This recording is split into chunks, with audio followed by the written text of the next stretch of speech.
So we're going to move a few years ahead now to, of course, the principal composer of Italian opera in the mid 1900s, Giuseppe Verdi.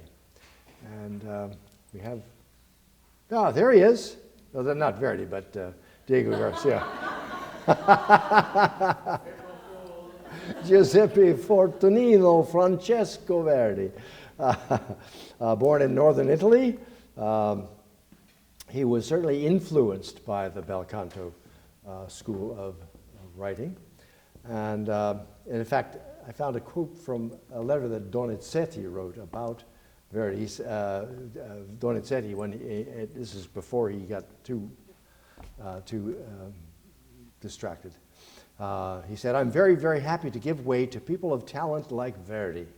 Nothing will prevent the good Verdi from soon reaching one of the most honorable positions in the cohort of composers." So that was a pretty good recommendation. You could take that to your graduate school or advisor. And so Verdi,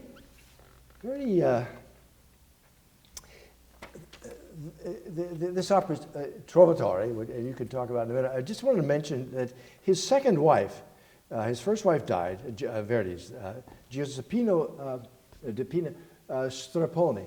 Very interesting character in her own right. She was a very famous soprano, very accomplished, sought after.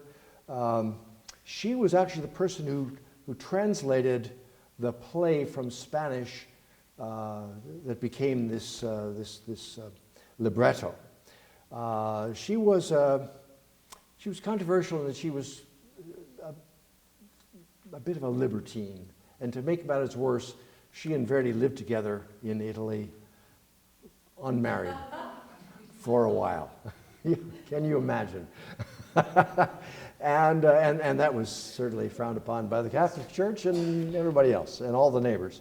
But they finally got married, and she lived until 1897, and they were very, very happy together. So you may look her up sometime.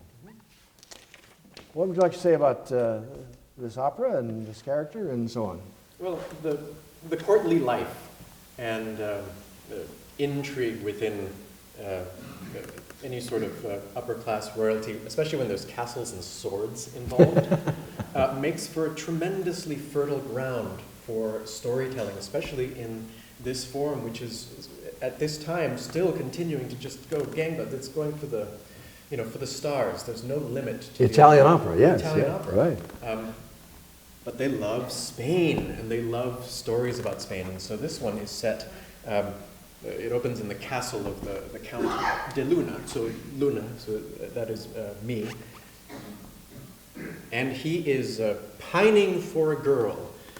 Now she is an attendant of a princess or queen, I don't remember which one. But she doesn't really like him all that much. She likes the tenor because he sings pretty. He's literally like the mysterious troubadour, right? And so...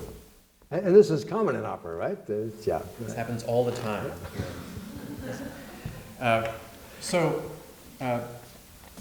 To make matters more interesting, this tenor is also from a non-aligned political party, right? And so, but they go and the baritone goes and he tries to woo this lady, Leonora, and he's standing outside and she hears a voice and she thinks, oh, it's my tenor. So she comes out and no, it's not, it's the baritone. But then the tenor approaches and then they see each other and they're going to duel. But they're not going to duel for political purposes. They're going to duel because it's love. And so a lot of other stuff happens, and we get to this point where the Count has decided that he's going to go to the convent where she is stationed. She's staying there for her own protection, and he's going to release her against her will.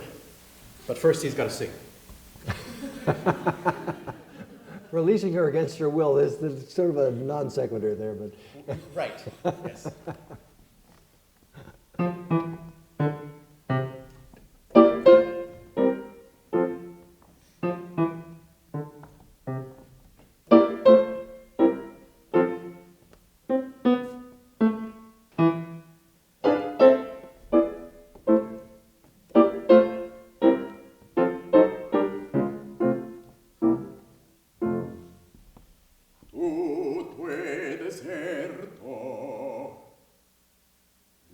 urlare ancora, suona l'usato carme, in tempo io giungo.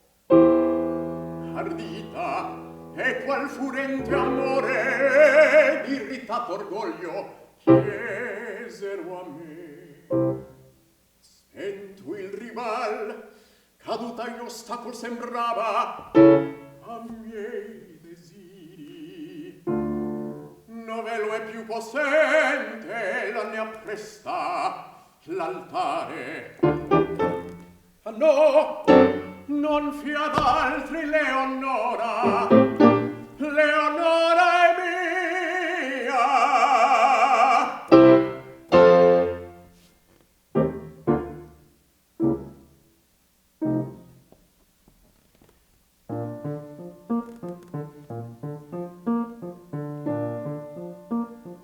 Il balen del suo sorriso d'una stella vince il raggio, il fulgor del suo bel viso, nuovo in fondo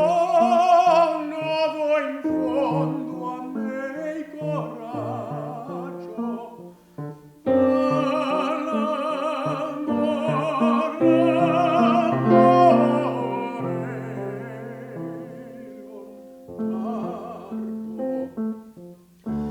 Le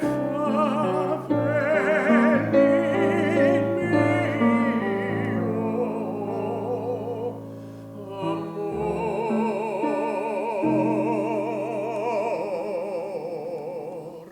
sperda il sole d'un suo sguardo, la tempesta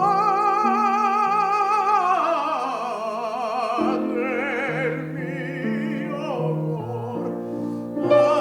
L'amore un tardo, le favelli mio favor. Sperda il sole d'un suo sguardo, la tempesta del mio cor. L'amore un tardo, le favelli mio favor. Sperda il sole d'un suo sguardo, la tempesta.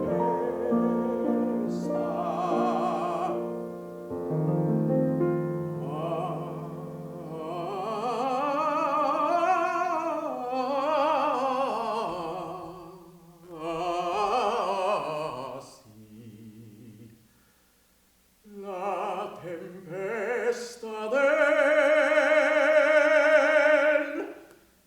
mio cor.